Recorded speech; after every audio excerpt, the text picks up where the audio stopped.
information is well. பொதுவாக நான்வெஜ்ஜில் தான் புரதம் அதிகமாக இருக்குது, வெஜ்ஜில் கிடையாதுன்னு சொல்லுவாங்க. முக்கியமாக முட்டை பார்த்திங்கன்னா அதில் உள்ள வெள்ளைக்கரு அதிகமான புரதம் உள்ளது தான். முட்டையை விட அதிகமான புரதச்சத்துள்ள 5 சைவ உணவுகளை நம்ம பார்க்க போகிறோங்க. என்னென்ன சைவ உணவுன்னு சொல்லிட்டு வரிசையாக பார்க்கலாம். ஒரு லைக் தட்டி விட்டுட்டு சப்ஸ்கிரைப் பண்ணிவிட்டு உங்கள் ஃப்ரெண்ட்ஸு ஃபேமிலி மெம்பர்லாம் ஷேர் பண்ணுங்கள். வாங்க விஷயத்துக்கு போகலாம்.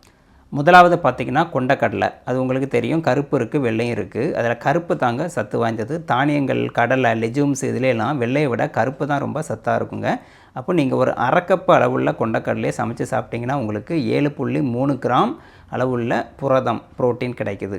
ரெண்டாவதாக பார்த்தீங்கன்னா பருப்பு வகைகள்ங்க. இந்த பருப்பு வகைகள் உடம்புக்கு தேவையான புரதத்தை வாரி வழங்குது. நான்வெஜ்லாம் நீங்கள் சாப்பிடணும்னு அவசியமே இல்லை. தினமும் ஒரு பருப்பை வச்சு சாப்பிட்டே வந்தீங்கன்னா புரதம் பயங்கரமாக ஏறும் உடம்புல. ஒரு கப் அளவுள்ள பருப்பு நீங்கள் எப்படியாவது சாப்பிட்டீங்கன்னா அதிலிருந்து உங்களுக்கு 14லேருந்து 16 கிராம் அளவுள்ள புரதம் கிடைக்குது. மூணாவதாக பார்த்தீங்கன்னா சோயா பீன்ஸுங்க. இது புரதத்தை வாரி வழங்குது. என்ன தெரியுமா, ஒரு கப்பு அளவில் நீங்கள் சோயா பீன்ஸை சமைச்சு சாப்பிட்டீங்கன்னா அதிலிருந்து உங்களுக்கு 28 கிராம் அளவுள்ள புரதம் கிடைக்குதுங்க. எவ்வளோ ஜாஸ்தி பாருங்கள். நாலாவதாக பார்த்தீங்கன்னா சீஸ். பல பேருக்கு பிடிக்கும், சில பேருக்கு பிடிக்காது. பிடிச்சவங்க மட்டும் சாப்பிடுங்க, பிடிக்காதவங்க நான் சொன்ன மற்ற விஷயத்தை சாப்பிடுங்க. இந்த சீஸில் பார்த்தீங்கன்னா உங்களுக்கு புரதம் நிறைய இருக்குங்க, அதனால அதை கண்டிப்பாக சாப்பிடுங்க.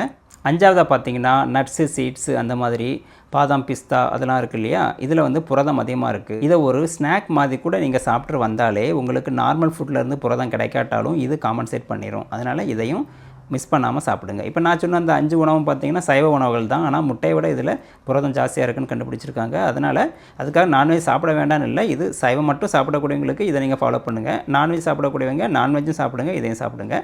புரதம் அதிகமாக கிடைக்கும். ஏன்னா உடம்புல புரதம் அதிகமானால் தான் உங்களுக்கு கொழுப்பெல்லாம் கம்மியாகும், பாடி நல்லா ஸ்ட்ராங்காக இருக்கும், நல்லா நிமிர்ந்து நல்லா ஸ்ட்ராங்காக நடக்க முடியும், நோய் இல்லாமல் வாழ முடியும். இம்யூனிட்டிக்கு ரொம்ப முக்கியம் புரதம். மீண்டும் ஒரு அடுத்த வீடியோவில் சந்திக்கலாம். நன்றி, வணக்கம்.